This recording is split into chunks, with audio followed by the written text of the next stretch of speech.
So today we'll start discussing about quality of service level agreement, and in this we'll discuss subtopics like monitoring, resource management, and provisioning. So basically, first of all, we have to understand what is quality of service. So quality of service means performance measurement. Simply, in the older time, it is telephonic performance measurement, then computer network based performance measurement, now cloud computing service based management, how good the service provider is providing a service, what are the security levels, what are the response time. So all these type of performance measures are there. And then user of network is still going on, that how better is that network. Thereafter, quantitatively, quality of service measure in networks is, for example, these are the main famous performance measures: packet loss, bit rate, throughput, transmission delay, availability, jitter, and there are many more such quality of service quantitatively measures. All of them have a equation and formula for measuring some parameters. Then basically there's a contract between service provider and service consumer, so that service provider and service consumer do the contract, and that contract would be based upon quality of service, availability of service, responsibility of service. So all these things are being maintained by service provider towards service consumer. Then different level of service level agreements are customer based service level agreement, in which there are individual groups of consumers are there, and they have some stated service level agreement. Thereafter, service based service level agreement, all the consumers are using particular service. That service actually provides you a contract, and you basically sign that contract, and you have that all consumers should need to follow that agreement which is being provided by a service. Then multi-level service level agreement means different set of consumer for the similar service. There are many set of groups, means many groups of consumer. They individually says that we want this type of service, we want this type of service, means add this feature as well, add this feature as well for me, and these use cases should be in our service. So this type of thing when happens, so there are three levels, three categories of such multi-level SLA. This is cooperative level SLA, where a cooperative means an institute, educational institute, ask Gmail or Outlook for providing some emailing service. So they basically have generic service level management working behind. Then customer level SLA means individual. All the SLM, service level management issues, are for the particular consumer groups. Thereafter, service level SLA, where you have the service level management issues related to a particular specific service, means inside a service, large service, there is a smaller service, and you ask for sign in for that, and accepting the contract for service level management for that particular service level SLA. Thereafter, web service level agreement. So it is the most fundamental part of service level agreement, because web services and in web service operations are the most atomic part of cloud computing. Basically, web service level agreement means you have a service which provides some operations, and you do agreement based upon those operations, and you have SLA for monitoring such web services. Then SLA contract. So SLA contract would have these things mentioned and argumentations of what should be the QoS parameter, what should be the performance, what should be the how, the availability, responsibility, and all the things are there. Then SLA negotiations are there, various SLA negotiations are there, SLA monitorings are there, then SLA violation detections are there, SLA enforcements are there. So you have these type of statement and arguments mentioned in the SLA contract. Thereafter, you have these performance metrics. I hope that most of you had already seen and studied in the computer networks and operating system.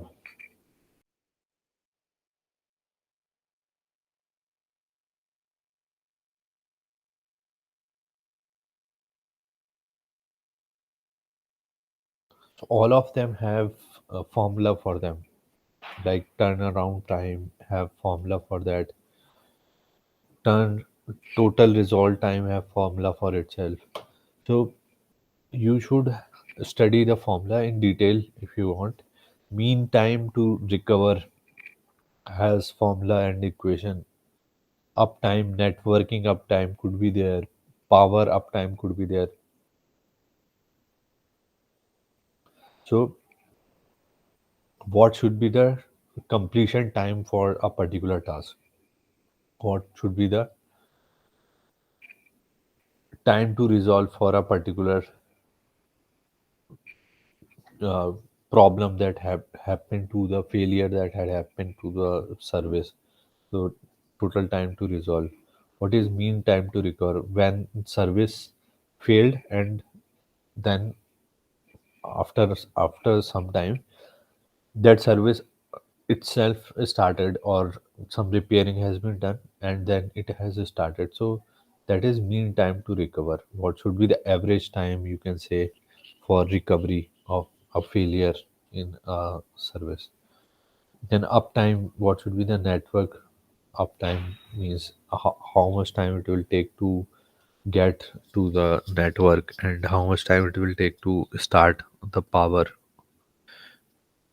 Thereafter, resource management and provisioning. So basically you have the public cloud service where you have the three cloud provisioning: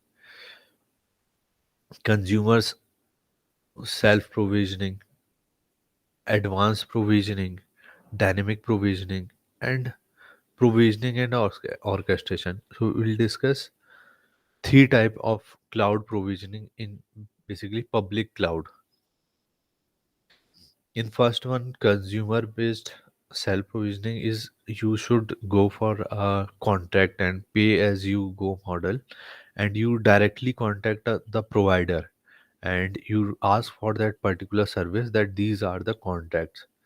So these contracts are already been written by Google and Microsoft, and you just accept it and you join it. So institute based, Gmail, institute based doc doc service are there for online cloud. So this is consumer self provisioning. Second, advanced provisioning, where you contract some of the advanced resources and service, for example online event management. So you hire a company which actually provides you video streaming, as well as video recording, as well as some audio features, and in the backend some of the website, and some website would have some backend database for managing the online event presenters and audience. Thereafter, you should have some dynamic provisioning where you have the allocated resources and you want to deprovision, means remove some of the usage uh, per consumer, because everything that you use you have to pay for it.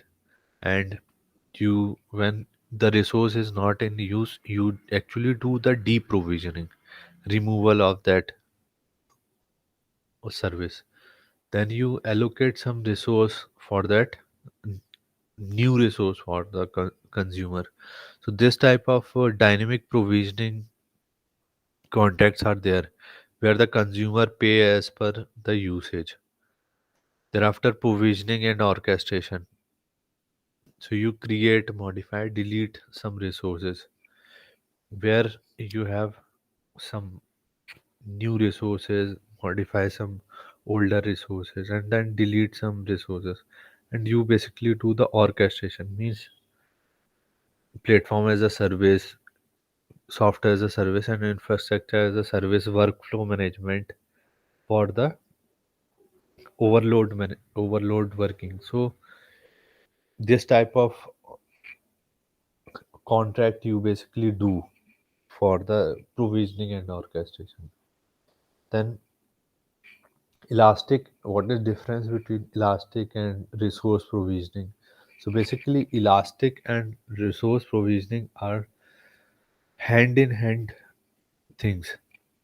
Wherever there is an elasticity, it is because of more resource provisioning and more resource adding.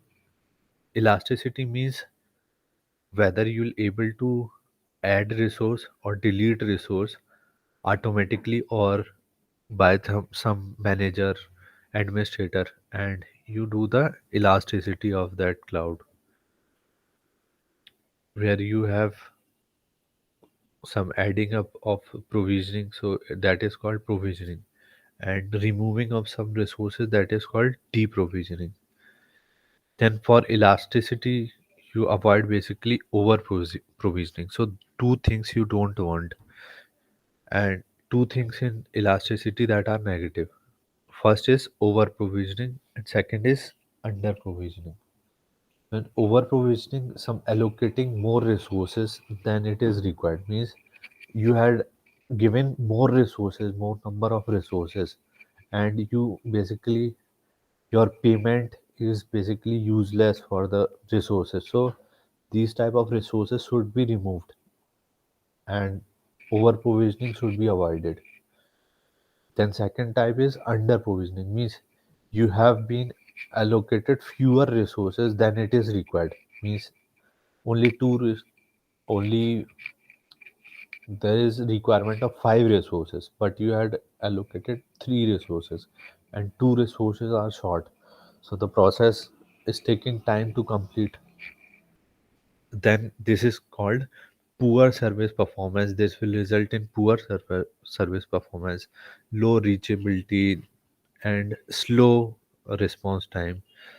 You will lose customers in such conditions. So you want proper management of the resources that are being used for elasticity, means neither it has to be over provisioning, neither it has to be, nor it has to be under provisioning. So it has to be in between over provisioning and under provisioning.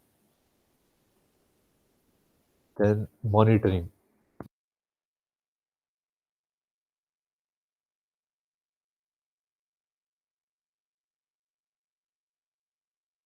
I hope there's no doubt till now. Any query or any doubt you may ask.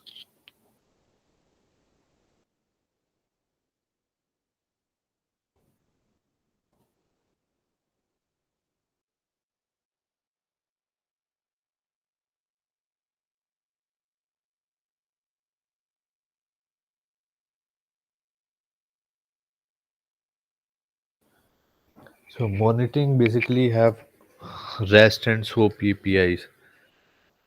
You want to monitor some REST and SOAP APIs.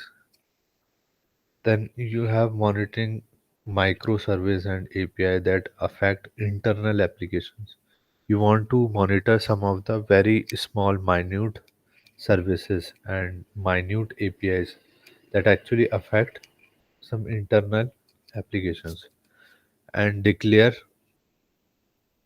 that innovations. And you have monitoring internal API that actually serves some customer, some private network that actually have local network, data center and private cloud. So monitoring of such internal API will use such to serve such properties. Thereafter, monitoring API throughout the life cycle. You want to monitor some APIs,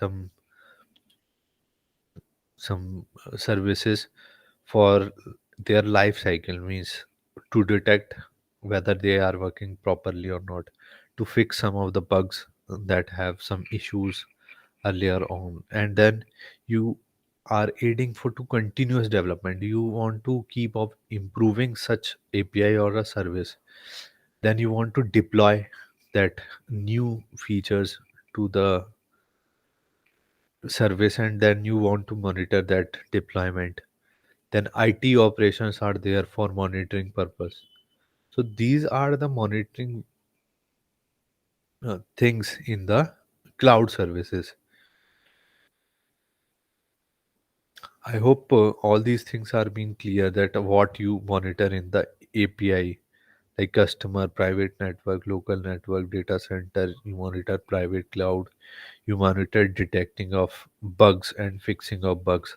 You basically do the full time development, you do the deployment, you do the IT operations.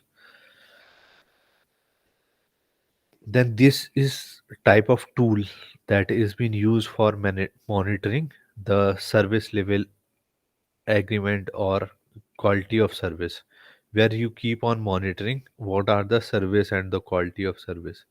So first one is toolbar for overall control of SOAP UI monitor. So this is an example of SOAP UI. Second is basically monitoring the coverage tab, where you have place where the full coverage of that monitor is been going on or not. Then third one that we are seeing is traffic log, whether that traffic is under control or not, the number of customers are there, what are the number of requests, and what is time to response, this type of things. Then fourth one is a filter bar. So in the filter bar, you basically find out which operation you need to monitor. So there are, suppose there are 10 operations, you want to monitor only three important operations. So you can keep on checking for the first three.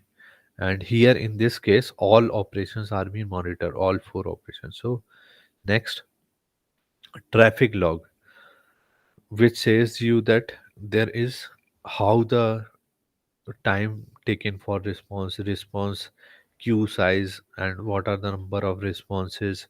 So all these type of parameters, quality of service performance measures are can be shown in such a panel. Then request tab, so you should have some input that have some request. So for example, DZD is the from currency, and AUD Australian dollar, I think. So this thing, you want conversion, and that has conversion value of 0.015, which is response tab, which is in the response tab, which is seventh. So the response panel, you'll get response. So you pass and send some SOAP message to the web service, which is currency conversion, and you'll get SOAP response as the part of currency converted and the value which is there. Then you basically, what is the advantage of monitoring? So basically, advantage of monitoring is useful for preventing failures. Means you can replace some of the things unavailable as soon as you get to notice that there is some failure, and you provide some another equivalent resource. Then verifying service invocation, that actually meets some pre and post conditions. So you have service monitoring and invocation things are there.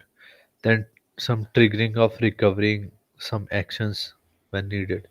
So some actions could be triggered and that could be resolved. So this type of monitoring advantages are there. Then QoS and SLA. So basically QoS and service level monitoring can have varying over time with monitoring. Then testing to guarantee the SLA. You test and guarantee the SLA.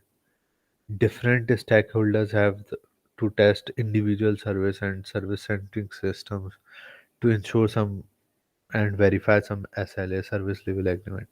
Then testing level have various service function testing, service non-functional testing, integration testing, and regression testing. So these are the four kind of testing: functional testing, non-functional testing, integration testing, and regression testing. At the various cycles, life cycle, you can say. At I think you have studied in the software engineering that functional testing is the most basic testing for operations and methods and procedures. Then non-functional testing for the some use cases, larger use cases, and other how they are working, response time, and all these things.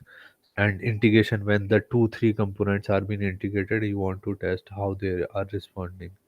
Then regression testing, when there is some change and improvements are there, so you do the testing.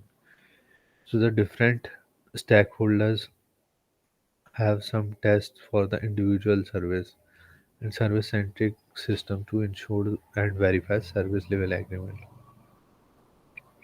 So QoS service and can verify vary over time, and you need to monitor that.